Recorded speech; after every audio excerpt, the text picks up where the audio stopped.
Sasa mmoja wa hao malaika saba akaja kwa Yohana akasema, njoo huku, nitakuonyesha hukumu ya yule kahaba mkuu aketie juu ya maji mengi, ambaye wafalme wa nchi wamezini naye, nao wakaao katika nchi wamelevywa kwa mvinyo ya uasherati wake. Akanichukua katika roho hata jangwani, nikaona mwanamke ameketi juu ya mnyama mwekundu sana, mwenye kujaa majina ya makufuru, mwenye vichwa 7 na pembe 10.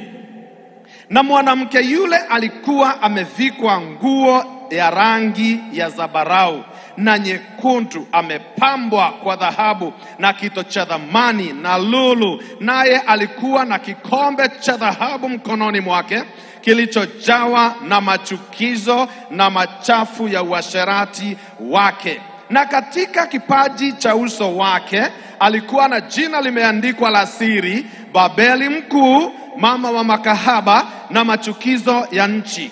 Nikamwona yule mwanamke amelewa kwa damu ya watakatifu na kwa damu ya mashahidi wa Yesu. Nami nilipomwona nikastaajabu ajabu sana, au ajabu kuu. Na yule malaika akaniambia, kwa nini kustaajabu? Nitakuambia siri ya mwanamke huyu na ya mnyama huyu amchukuaye, mwenye vile vichwa 7 na pembe 10. Yule mnyama uliyemuona alikuwako, naye hayuko, naye yu tayari kupanda kutoka kuzimu na kwenda kwenye uharibifu. Na hao wakao juu ya nchi, wasioandikwa majina yao katika kitabu cha uzima tangu kuwekwa misingi ya ulimwengu, watastaajabu wamuonapo yule mnyama, ya kwamba alikuwako na hayuko, naye atakuwako. Hapo ndipo penye akili zenye hekima. Vile vichwa 7 ni milima 7 anayokalia mwanamke huyo, navyo ni wafalme 7. 5 wamekwisha kuanguka, na mmoja yupo, na mwingine hajaja bado, naye atakapokuja imempasa kukaa muda mchache. Na yule mnyama aliyekuwako naye hayuko ndiye wa 8, naye ni mmoja wa wale 7, naye aenenda kwenye uharibifu. Na zile pembe 10 ulizoziona ni wafalme 10 ambao hawajapokea ufalme bado, lakini wapokea mamlaka kama wafalme muda wa saa moja pamoja na yule mnyama. Hawa wana shauri moja, nao wampa yule mnyama nguvu zao na mamlaka yao. Hawa watafanya vita na mwanakondoo, na mwanakondoo atawashinda, kwa maana yeye ni Bwana wa mabwana na mfalme wa wafalme. Na hao walio pamoja naye ndio walioitwa hapo aketipo yule na hao walio pamoja naye ndio walioitwa na wateule na waaminifu. Kisha akaniambia, yale maji uliyoona hapo aketipo yule kahaba ni jamaa na makutano na mataifa na lugha. Na zile pembe 10 ulizoziona na huyo mnyama, hao watamchukia yule kahaba, nao watamfanya kuwa mkiwa na uchi, watamla nyama yake, watamteketeza kabisa kwa moto. Maana Mungu ametia moyoni mwao kufanya shauri lake na kufanya shauri moja, na kumpa yule mnyama ufalme wao, hata maneno ya Mungu yatimizwe. Na yule mwanamke uliyemuona ni mji mkuu, ni mji ule mkubwa wenye ufalme juu ya wafalme wa nchi. Huo ni Ufunuo 17. na tumesikia jina la huyu mama ni Babeli. Sasa Biblia inazungumzia kuhusu huyu Babeli, na ndio umesikia hayo mafungu tumeyasoma, mafungu 21 yakimzungumzia huyu mama, huyu mwanamke aliyeonekana akiwa juu ya mnyama, amekanyanga pia juu ya maji. Mnyama ako na vichwa 7 na ako na pembe 10. Sasa tulipokuwa tunaangalia katika neno la Mungu na katika majuma haya, tulikuja kugundua ya kwamba Biblia ni hadithi ya miji miwili, mji wa Babuloni na mji wa Yerusalemi. Na wote, hiyo miji yote inaanza safari katika kitabu cha Mwanzo na inaelekea kumaliza kitabu cha Ufunuo. Unapata katika kitabu cha Mwanzo 14 Ibrahimu akienda kwa mfalme Melkizedek. Lakini pia Mwanzo 11 Nimrod amejenga mnara wa Babuloni. Wanaanza hapo. Babeli wameenda wakiexchange hivyo na Yerusalemi, miji miwili. Na hasa katika kitabu cha Danieli unakuja kuona Babeli anawashinda watu wa Jerusalem katika sura ya 1, lakini ukifika mwisho wa kitabu cha Danieli 12 unaona Jerusalem inashinda Babeli na wameshinda. Jerusalem imetajwa mara 669 katika Biblia. 669 times ndio imetajwa. Babeli umetajwa mara 287, 287 times katika Biblia. Katika Agano la Kale jina Babylon, katika Agano la Kale jina Babeli linamaanisha makufuru, linamaanisha kuchanganyikiwa, confusion, linamaanisha uabuduji wa miungu ya sanamu. Kwa Kiingereza tunasema idolatry, inamaanisha uabuduji wa miungu ya sanamu. Inasimamia pia mateso, persecution kwa watu wa Mungu. Babeli kwa Wayahudi ilikuwa ni muungano wa maovu. It is the essence of evil. Ni umoja wa uovu ambao unaletwa na shetani kwa watu wa Mungu. Babeli ni adui kwa watu wa Mungu. Babeli ni dhambi ya kudumu katika dunia, ya kusumbua watu wa Mungu. Ni hali ya kimwili, the carnality. Ni mambo ya uovu ambayo inaletwa na shetani. Lakini sasa Mungu anahakikisha kwetu ya kwamba ni vyema tuelewe, hata ingawa huu ni mji ambao unajulikana, lakini hukumu yake umeweza kuletwa. Kuna hukumu ambao Mungu anaileta. Tunapozungumzia kuhusu huu Babyloni, usione tu ya kwamba ni mji. Ni kweli ilianza kama ni mji, ulianza kama mji katika mto wa ile Euphrates. Alafu ikaja ikawa Babeli is a city, wakati ule a city inayoonekana. Lakini katika Biblia imechukuliwa kuwa ya kwamba Babeli ni muungano wa kiroho wa uovu, ni muungano wa wapotovu. Na ndio unaona sasa kwa Wayahudi au katika Biblia, it's a religious system, ni system ya kidini Babeli ambayo inakuja kupinga Ukristo. So ndio unaona ya kwamba sasa ni Babeli iliendelea, hata ingawa Jerusalem sasa iliisha, Babylon bado inaendelea. Lakini sasa Ukristo inakuja kushikana na Yerusalemi. Na kulingana na vile ambavyo inaonekana katika historia, kuna yule ambaye alianzisha hii mipango ya Babeli. Yule alianzisha mipango hii ya Babylon ni granddaughter, msichana mjukuu wa Nuhu. She was a great granddaughter wa Nuhu. Anaitwa Semiramis. Semiramis alikuwa ni mke wa Nimrod. Nimrod ndiye aliongoza watu kujenga mnara wa Babeli. Nimrod alikuwa a hunter, alijulikana sana wakati ule. Lakini Nimrod alikuja akafa. Alipokufa, huyu Semiramis aliweza kuonekana ya kwamba ni mtu wa maana na anarudisha watu kwa umoja. Lakini wakati fulani baada ya bwana yake kufa, alijipata mjamzito. Alikuwa mjamzito, na wazee wakamuita wakamuuliza, mume tunajua aliendanga na uko mjamzito, maneno gani haya mama?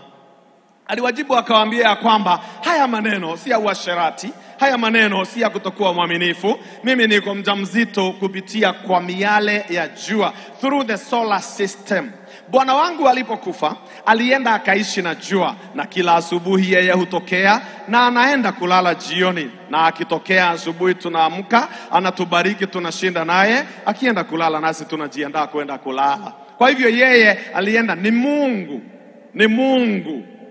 Kwa hivyo hii mnaona ni nguvu ya miungu. Katoto kalipozaliwa kalijulikana kama ni kamungu kandogo, ni katoto kamungu, mtoto wa Mungu, mwana wa Mungu. Akapewa jina Semiramis. Akapewa jina za Tamuzu. Mama ni Semiramis, mtoto aliyezaliwa anaitwa Tamuzu yeye mwenyewe. Na huyu mtoto aliangaliwa kama ni mtoto wa miungu. Hata kuna wakati wanasema alikufa halafu akafufuka akarudi kuwa hai, huyu kijana ambaye ni wa Tamuzu. Huyu mama alipoenda walimchukua kana kwamba yeye pia ni Mungu. Na ndio unaona katika hali ya kuabudu miungu, yule ambaye anaitwa Baali, ambaye alikuwa pia anatoka laini ya Nimrod, ako na mke wake ambaye anaitwa Ishtoreth, ambaye ni moon god, ni mungu mwezi. Na ndio unaona hata Wayunani walipokuja kuleta ile miungu 7, mmoja wa miungu ni mwezi, ambaye anajulikana kama mke wa jua, mke wa jua. Na unaona wakapewa siku zao. Jua akapewa Sunday, ndio inaitwa Sun's Day, na mwezi akapewa Moon's Day.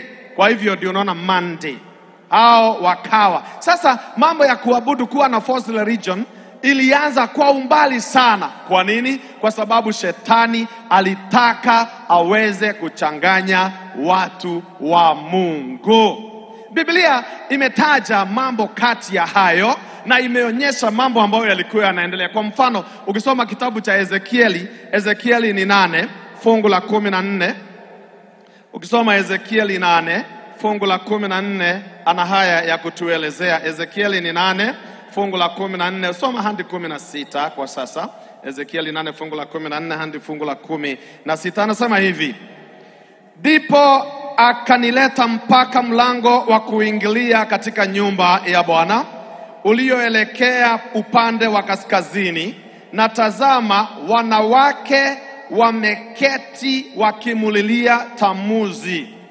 Akaniambia, mwanadamu, umeyaona haya, utaona tena machukizo makubwa kuliko hayo.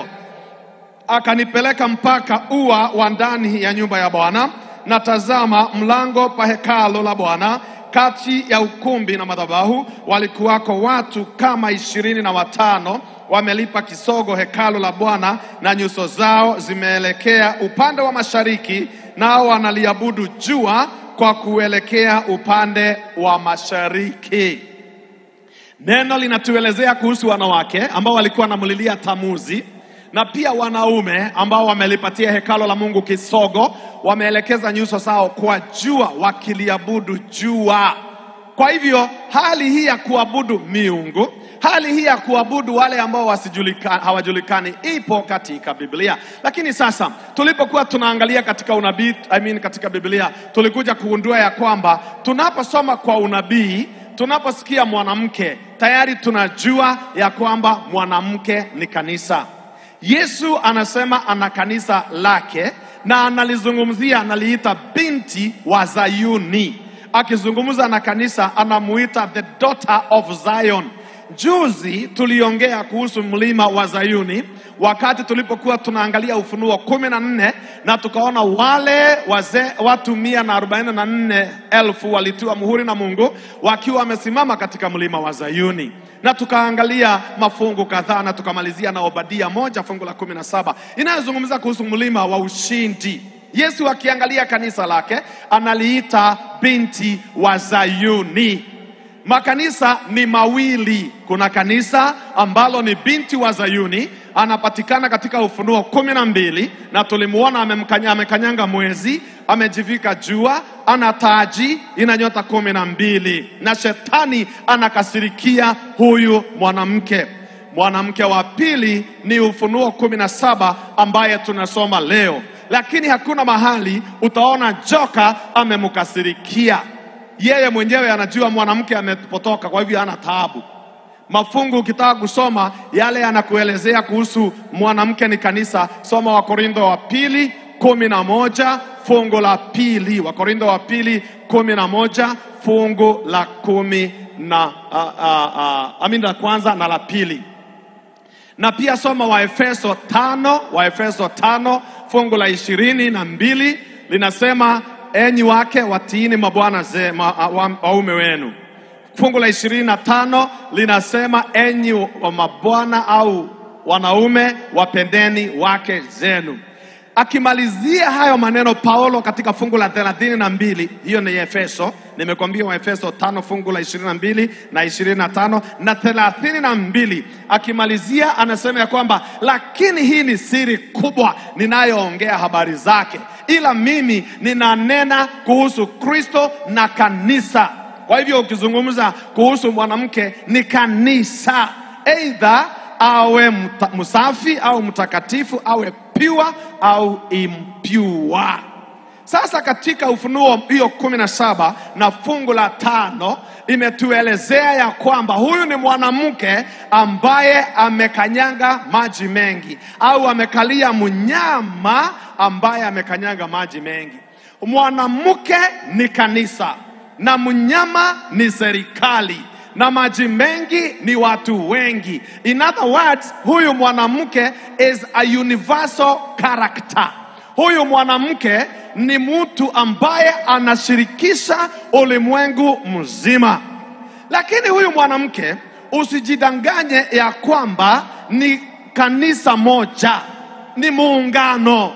Sio kanisa moja, lakini ni kanisa lililo na chanzo chake. Ningetaka nikupatie historia kidogo tunapozungumza kuhusu kanisa.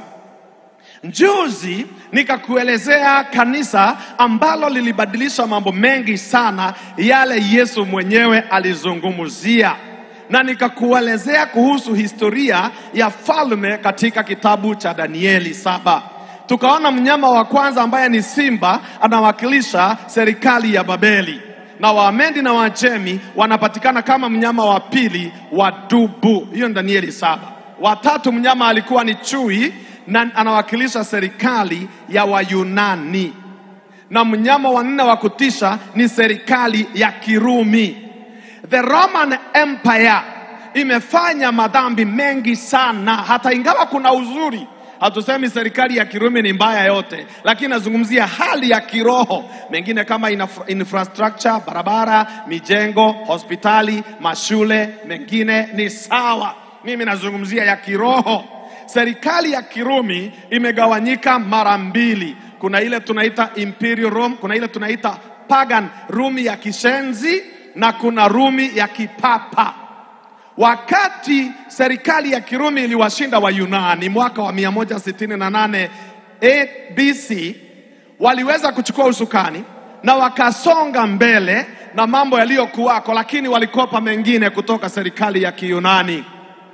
Ni serikali hii ya Kirumi ilimuua Yesu. Wakati Yesu anauawa, hakukuwa na serikali ya kipapa, kulikuwa na serikali ya kishenzi. Ndio waliweza kutesa watoto wakauawa wakati wa Herode. Ni serikali ya Kirumi ilikuwa imefinya watu wa Mungu, na watu wa Mungu walisubiri Yesu awaokoe kutoka hizo shida. Lakini pia hii serikali ndio iliua wanafunzi wa Yesu, wakianza na Petero wakamuua. Ni wao walimuua Petero, wakamuangika kwa mti na kichwa kimening'inia chini, kichwa cha Petero, mwaka wa 57 AD. Na mwaka wa 67 AD wanaua Paulo, wanafunzi wanauawa moja kwa moja. Ni hii serikali ikiwa na Emperor Titus wanaangamiza mji wa Yerusalemi mwaka wa 70 AD. Serikali ya Kirumi ndiyo imetesa, ndiyo ilishika huyu Yohana ikamrusha katika kisima cha Patmos mwaka wa 94 AD. Na wakati Yohana alipokufa baadaye, hakuna maandishi mengine ya Biblia yaliandikwa. Serikali ya Kirumi ikaendelea kutesa watu wa Mungu. Mwaka wa 156 AD wakaua bishop wa Smyrna anaitwa Polycarp, walimuangika kwa mti akiwa 86 years old. Mwaka wa 303 AD, serikali hii ya Kirumi ikiongozwa na Diocletian wakatesa kanisa, wakachoma kanisa, wakaua watu wa Mungu, na Biblia zikatolewa mikononi mwa watu kwa miaka 10 mpaka mwaka wa 313 AD.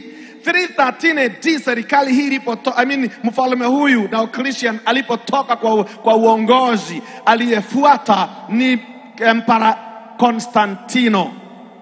Constantine alikuwa anajulikana Pontifex Maximus. Hicho Kilatini Pontifex Maximus inamaanisha the greatest bridge builder, yani yule ambaye amejenga daraja kubwa, ambaye ni huyu Constantine. Lakini ukiangalia kwa historia, Pontifex Maximus ni title ilikuwa inachukuliwa na makuhani wakuu wa wakati ule. Constantine alipoingia akasimamisha kuuawa kwa Wakristo, kuchoma kwa makanisa, na watu wakarudishiwa neno wasome, na Constantine akajiunga na Wakristo. Constantine alikuwa aende apigane na ndugu yake, lakini akapata njozi, akaona jua na akaona ishara ya msalaba mbele zake, na akasema by this symbol we will conquer, tutashinda kwa ishara hii. Akaenda akapigana na ndugu yake na akamshinda, na kutoka wakati ule wakaichukua ishara ya msalaba ikiwa ndio inaongoza katika jina la Baba, la Mwana na la Roho, kwa sababu by that symbol ndio inaleta ushindi. Konstantino alipoingia kanisani, Wakristo wakaona wanarafiki katika serikali, na mahubiri mengi yakaanza kubadilika pole pole. Ni wakati wa Konstantino sabato ya Mungu ilibadilishwa kutoka siku ya Jumamosi ikawekwa siku ya Jumapili. Konstantino walifanya kazi na bishop aliyekuwa anajulikana kama Bishop Sylvester.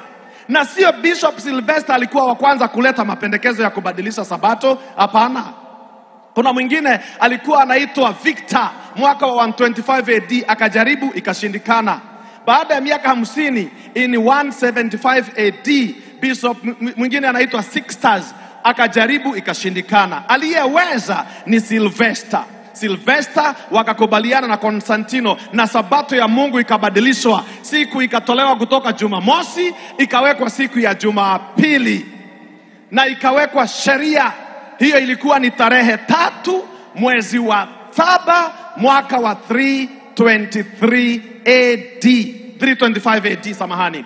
July 3rd, 325 AD ikawekwa. Lakini si watu wote walifuatilia, na serikali ikaona watu wamekataa. Kwa hivyo kukawekwa sheria ya Jumapili ya kwanza, the first Sunday law, ikawekwa mwaka wa 333 333 AD, the first Sunday law, sheria ya kwanza ya kuabudu. Na wengi walishikwa, wengine wakauawa. Kukaendelea kukiwa kuzito. Baada ya miaka 50, 353, miaka 20, by 538 AD sheria ikatolewa. Yeyote ambaye ataonekana akifanya kazi hiyo siku atashikwa, na vitabu vikachukuliwa kutoka mikononi mwa watu ambao ni Biblia. Wakati huo sasa kanisa likapatikana. Konstantino akahamisha makao kutoka Rumi akapeleka Constantinople, ile inajulikana kama Istanbul leo. Ikahama pale, iliacha sasa pengo lililojazwa na kiongozi wa kanisa ambaye alikuja kuwekwa title ya Pope, na akaitwa the corrector of heretics and the father of churches mwaka 538 AD, 538 na Emperor Justinian. Na walipofanya hivyo basi kanisa likatengenezwa la dunia nzima, inaitwa Catholic. Catholic si ya Dar es Salaam. Katoliki inamaanisha universal. Kwa hivyo kukawa kuna kanisa la dunia nzima. Hakukuwa na kanisa ingine. Kanisa lililokuwa wakati ule ni kanisa ambalo ni la Warumi, Catholics, na ndio wanaabudu Jumapili. Makanisa yakawa ni mawili, ya Jumamosi ya Sabato, na kukawa na ingine sasa ambayo ni ya Jumapili. Wakati kunaendelea hivyo, mwanaume Muhammad akazaliwa 570 AD. Alipozaliwa alikuja by 6:32, akatenga siku na kukawa kuna siku pia ya Ijumaa ambayo watakuwa wanaiangalia kama ni siku ya Sabato. Na ndio unaona ikifika kwa Waislamu hawahesabu vile mnahesabu Sunday, Monday, Tuesday mpaka Saturday. Wanaanza na Saturday, Jumamosi, ili nayo yao iingie Ijumaa, siku takatifu. Ndio unaona yao Jumamosi, Jumapili, Jumatatu, iende mpaka Jumasaba ambao ni Ijumaa. Zikawa sasa ni Sabato tatu, tuchanganyikiwe kweli kweli. Kukawa kuna ya Ijumaa na kuna Jumamosi na kuna Jumapili. Hata misalaba ni tatu. Kuna pande moja ya Yesu na pande nyingine. Misalaba ni tatu. Hata Zekaria 13 fungu la 8 anasema dunia yote itapasuliwa mara tatu. Mara tatu. Utakatwa vipande, kundi mbili zitakatwa. Sio mimi nilisema, ni Biblia. Kwa hivyo usihofu, ni Biblia na uko nayo. Na kama hutaamini maneno yangu, enda kwa Google, enda kwa GPT, enda kwa AI. Siku hizi kuna AI kako sawa sana. Enda tu ukaongeleze, hebu niambie nani alibadilisha Sabato? Kana kwambia yule mtu aliyebadilisha Sabato ni fulani. AI tunashukuru sana. Lakini sikia, huu muungano, wakati sasa dunia iko hivyo, turudi kule Rumi. Kanisa zimekuwa kwa miaka mingi sana, hilo kanisa likitawala mpaka mwaka wa 1054 AD, 1054, wakati kanisa la Katoliki lilipasuka na kuwa na mbili. Kuna Eastern na Western. Eastern Orthodox na Western Orthodox ndio walikuwa wa kwanza kupasuka, na wakaamua watakuwa na papa wao wanakuanga na their own pope. Lakini wale walibaki. Miaka kufika 1517 Martin Luther ametoka. Alipotoka kukatokea pia na wengine 1612 John Knox akatoka, na Wesley na wengine. Makanisa ikazidi ikaendelea. Lakini hata walipotoka hawakurudi kwa Sabato ya Mungu, siku ya Jumamosi. Kila kitu ambacho utapata kama utaenda au ulize Catechism, inauliza ni kwa nini kanisa la Kikatoliki linajulikana kama ndilo kanisa la pekee. Jibu, kanisa la Katoliki ni mama ya makanisa yote. She is the mother, you are the daughters. Sasa Papa anaomba kila tarehe 18 mpaka 25 Januari ya kila mwaka, anaombea kila kikundi kirudi. Kila kikundi kirudi kabla Yesu hajarudi, ili kuwe na kanisa moja. Kile ambacho kinaonyesha ya kwamba wana uwezo ni siku ya Jumapili, ambayo ukisoma katika neno na unabii tulisoma hapa, ndiyo alama ya mnyama siku hiyo. Lakini alama ya mnyama watakaotakikana wajulikane ni wa hiyo serikali, ndiyo kutakuwa na 666 chapa ya mnyama yule. Kwa hivyo muungano huu, wakati makanisa yalitoka kwa huyu mama ambaye ni kanisa, watakuja kurudi. Ukisoma Catechism inasema ya kwamba sio tu Protestant watarudi, hata na Waislamu watarudi, hata na Wayahudi watarudi. Dunia nzima tutamalizia dunia na siku ya Jumapili, ambayo itawekwa sheria ambayo watu watauawa kwa kukataa kuitii, na itakuja na inakuja. Na kwa hivyo wakati tunapoangalia kanisa hili vile limeendelea katika kitabu hiki cha Ufunuo 17, kanisa hili linasemekana ya kwamba limenyesha watu mvinyo ya uasherati wake. Kwa nini hili kanisa linasemekana lina uasherati? Sio uasherati wa kimwili, la hasha. Ni uasherati wa kiroho. Wakati ambako unaona ya kwamba watu wa Mungu badala ya kupewa the pure gospel, badala ya kupewa neno vile lilivyo, hilo neno limechanganyikana na uongo, limechanganyikana na mambo mengi. Mnyama ambaye hili kanisa linakalia ni serikali. Mnyama huyu wa Ufunuo 13 ambaye tunasema ni mnyama gani? Ni serikali ya Europa.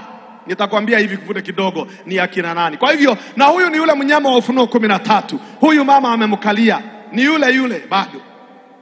Huyu mnyama wa Ufunuo 13 tulimwangalia na tukaona ya kwamba ndiye ambaye atasupport huyu kanisa halitafaulu mpaka lipate support ya serikali, na hii serikali ya Europa haitafaulu mpaka ipate support ya serikali ya Marekani. Amerika katika Ufunuo 13 kuna Europa na kuna Marekani, na kuna mama sasa ambaye atawakalia, kanisa itawakalia. Wanawake ni wawili katika Ufunuo, yule wa 12 na yule wa 17, ambaye 12 anasimamia Israeli na huyu wa 17 anasimamia mafundisho ya uongo. Tunaposema juu ya makanisa, hatuzungumzii kanisa fulani, tunazungumzia kanisa ambalo limefundisha mafundisho ambayo sio ya Biblia. Na sio tu makanisa, duniani kuna religions. Duniani kuna 13 major religions ambao unapata kuna Christianity, kuna Judaism, kuna Islam, kuna Taoism, kuna Confucianism, zote ziko pamoja, kuna Buddhism, kuna Hinduism. Haya wote ni religions. Religions zinamtafuta Mungu. Mungu anatutafuta, lakini kila watu wanatafuta. Mungu amepeana Biblia yake. Na hawa wanawake wawili wako in confrontation, wako katika upingamizi, ni competitors wawili, kwa sababu huyu alipatikana aje ya compete, ashindane na kanisa la Mungu. Na sio tu kucompete na kanisa la Mungu, lakini pia anampinga Kristo, huyu Ufunuo 17. Na ndio anasema huyu mama hautamjua sababu ana jina la siri, lakini hilo jina la siri limeandikwa ya kwamba yeye ni Babeli mkuu, mama wa makahaba. This is a religion of the world system ambayo inachanganya watu wa Mungu. Na ni lazima tuweze kuelewa ni wapi ambako tumenyweshwa. Kuna mambo kanisa hili limefundisha watu ambayo watu wamekaa kama ni walevi, hata wanaweza wakakuua. Si lazima Biblia iseme, wakiamini umwambia vile Biblia inasema, unasikia wanakuogopesha na wanakutwanga. Kuna wengine wamelimwa, hata wengine wameuawa. Biblia inasema ya kwamba huyu mwanamke alikuwa mlevi na macho yake ni mekundu kwa sababu amekunywa damu ya watu wa Mungu, the martyrs, na anafurahia kuwaua na umwagikaji wa damu. Hii serikali, Yohana alipoangalia akashangaa, inawezekanaje? Aliambiwa, njoo huku nikuonyeshe siri ya huyu mwanamke. Ako jangwani. Kwa nini ako jangwani? Kwa sababu hakuna kitu utapata jangwani. Kuna uhaba wa neno la Mungu. There is the scarcity of the word of the Lord. And kuna a lot of errors, makosa mengi sana ambayo yamepewa watu, na watu wanajikuta wanafuata makosa badala ya ukweli. Historia ya Kikatoliki, kuna huyu anaitwa Queen Mary ambaye alitawala Ulaya. Andika hiyo uende ukafanye research yako. Anaitwa Queen Mary. Mwaka ni 1555 mpaka 1558, for 3 years. Enda uangalie kwa research yako, uone what Queen Mary did. She killed over 300 plus Christians. Wakristo zaidi ya 300 waliuawa kwa sababu ya kukiri Yesu na kusoma neno na kusimamia vile neno limesema. Huyu mwanamke ni kanisa. Mnyama amekalia ni serikali ya Kirumi, iko na vichwa 7. Nitakwambia tu hivi karibuni inamaanisha nini. Lakini neno limesema ya kwamba huyu mnyama uliyemuona alikuwako, naye hayuko, na atakuja kuwa. Lakini atakapokuja atatawala kwa muda mfupi, na akitawala atapelekwa katika kuangamizwa. Hii ni perdition.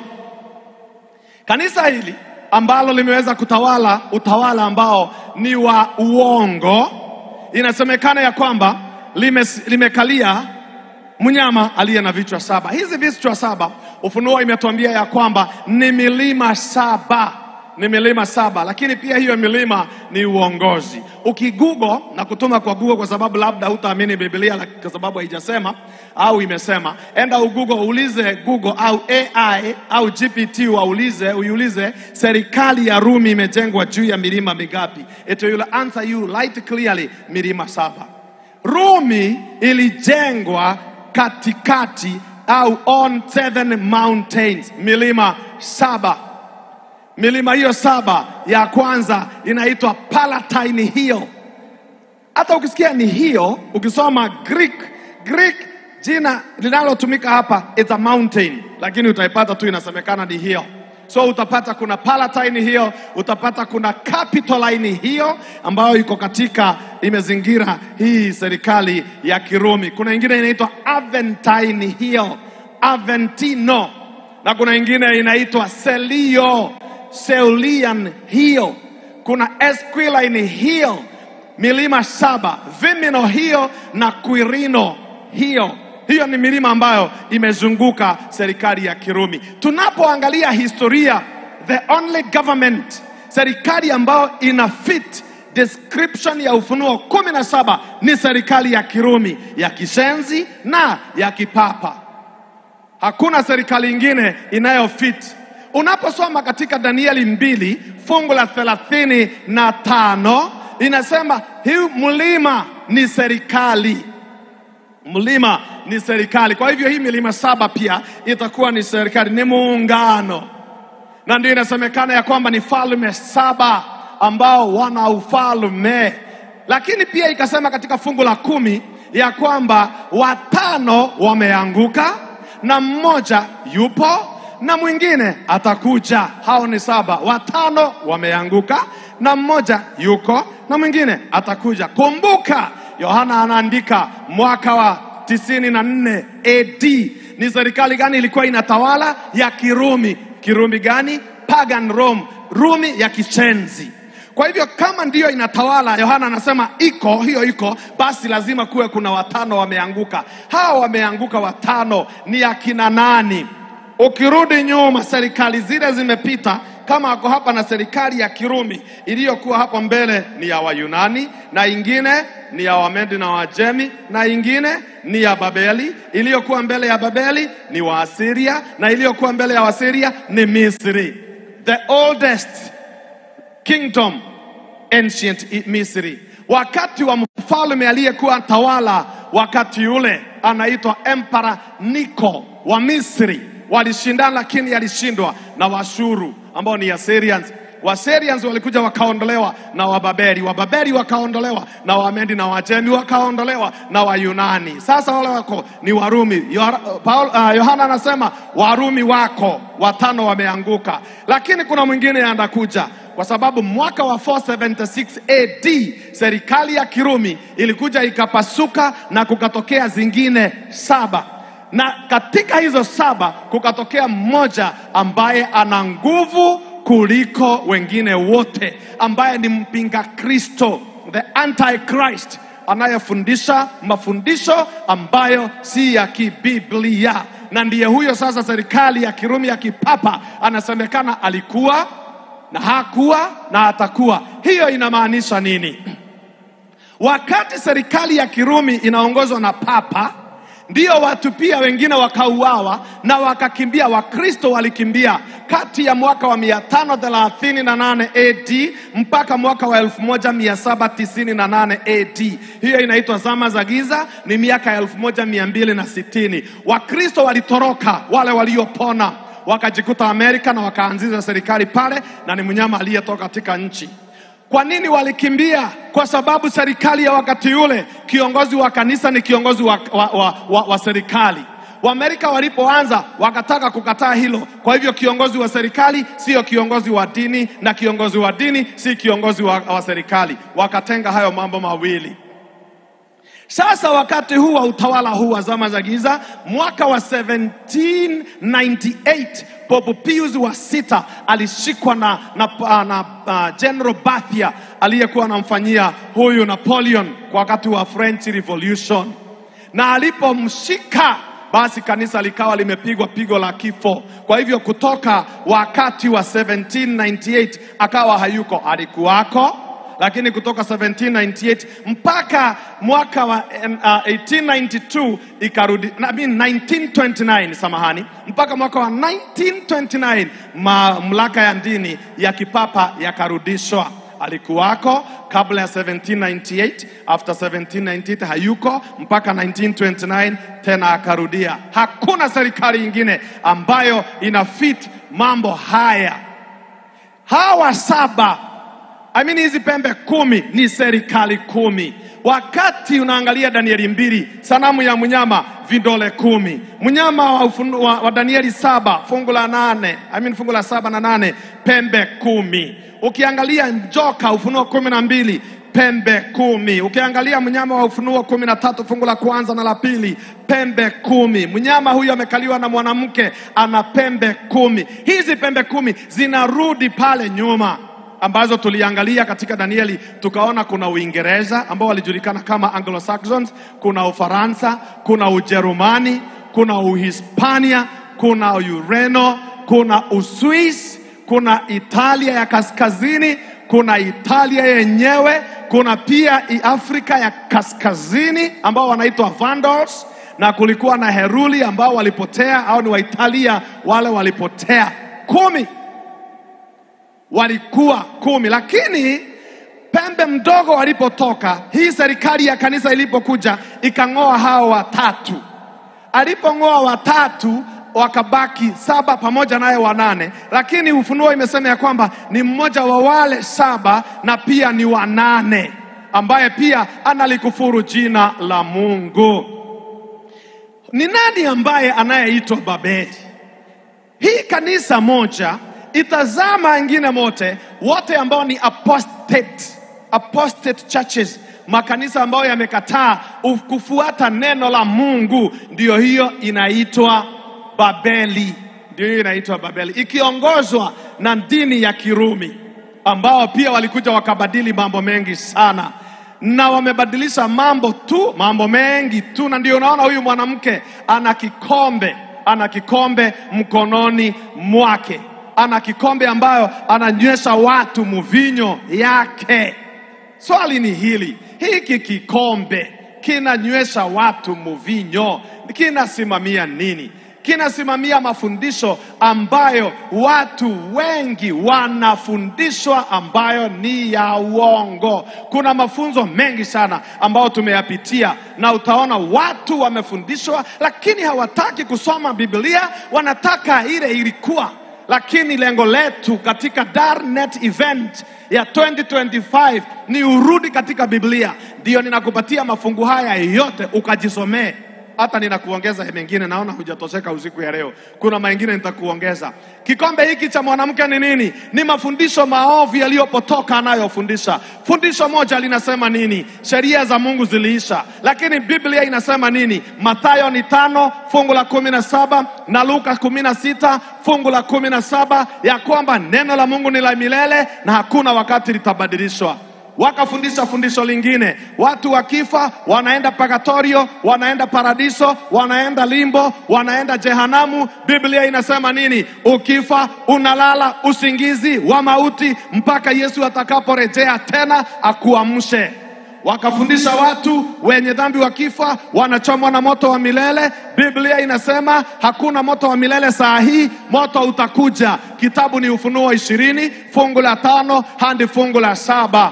Wakafundisha ya kwamba siku ya Jumapili ni sabato ya Mungu takatifu. Biblia inasema siku ya Jumapili ni siku ya kwanza ya juma. Ni wapi utasoma ya kwamba siku ya Jumapili ni siku ya kwanza ya juma? Ni katika male mafungu tulisoma wakati ule mwingine, kitabu cha Mathayo 27 na 28, kitabu cha Mariko 15 na 16, Luka 23 na 24, Yohana 19 na 20. Yote itakuelezea kuhusu sabato. Na zaidi ya yote, sabato imezungumzwa kwa Biblia kwa mara 172, 172 times, na Jumapili imetajwa mara 8 peke yake. Imetajwa wapi? Luka 24 fungu la 1 na la 2. Imetajwa katika Mariko, Mathayo 28 fungu la 1. Imetajwa katika Mariko 16 fungu la 1 hadi fungu la 3. Mariko 16 fungu la 9. Yohana 20 fungu la 1. Yohana 20 fungu la 19. Wakorintho wa kwanza 16 fungu la 1 na la 2. Na Matendo ya Mitume 20 fungu la 7. Pastor, si unakimbia sana? Kwa sababu utarudia kwa YouTube, utaiona vizuri ukiwa unapush.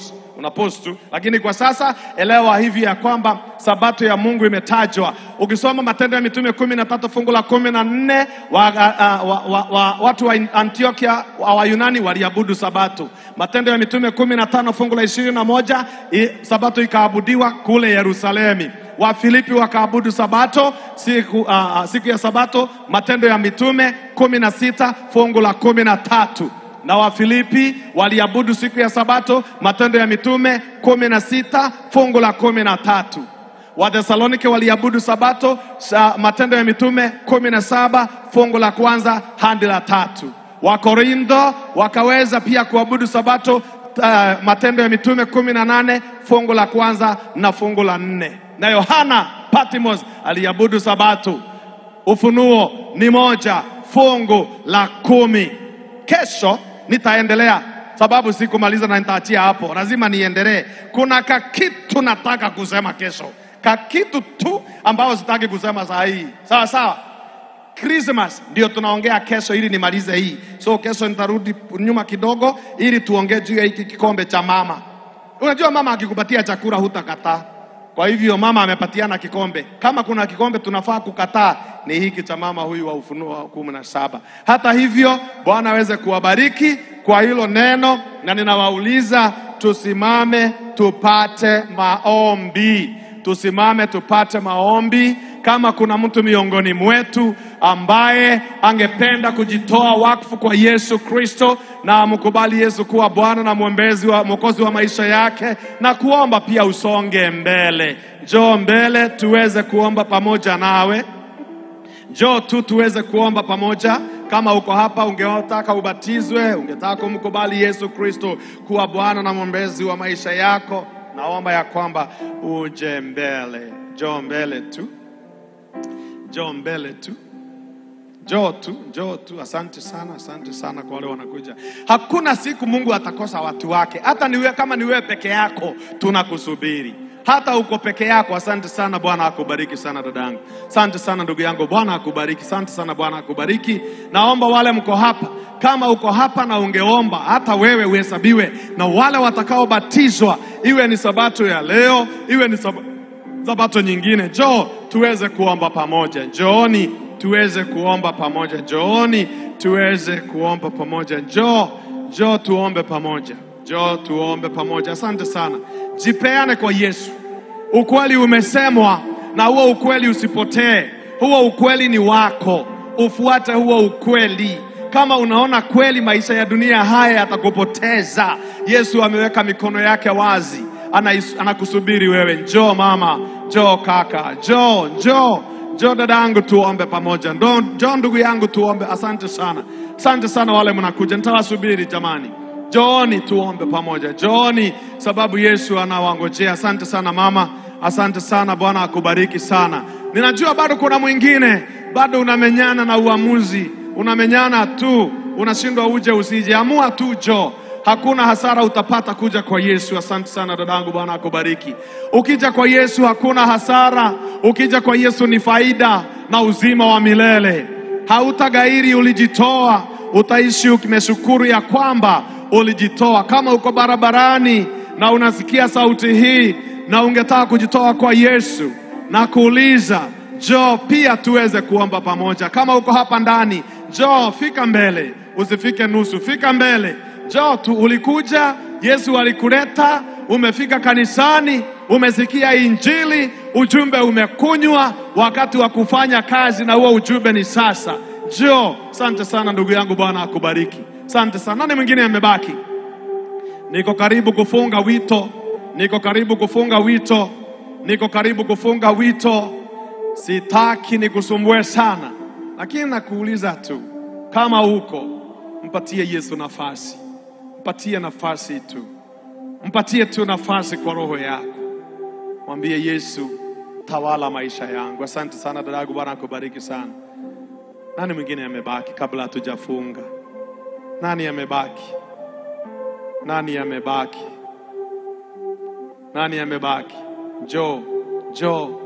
Njoo tu, nitakusubiri. Njoo. Kama huwezi, mwambie aliyesimama kando yako akulete, akufikishe tu hapa mbele. Njoo.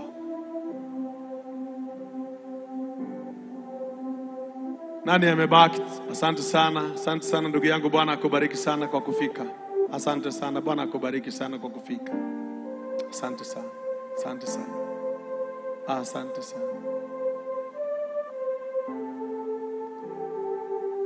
Tuombe. Mtakatifu na Mungu Mwenyezi, uliyetukuka kuliko viumbe vyote, uliye mfalme wa wafalme na Bwana wa mabwana, uliyetuumba na uliyetukomboa msalabani, tunakulilia jioni ya leo na tunaliitia jina lako, kwa vile Bwana umetuwezesha kuwa wana na binti wa mfalme. Asante Yesu kwa sababu hakika umetenda. Asante Yesu kwa sababu hakika umewaita wale ambao ulistahili kuita jioni ya leo.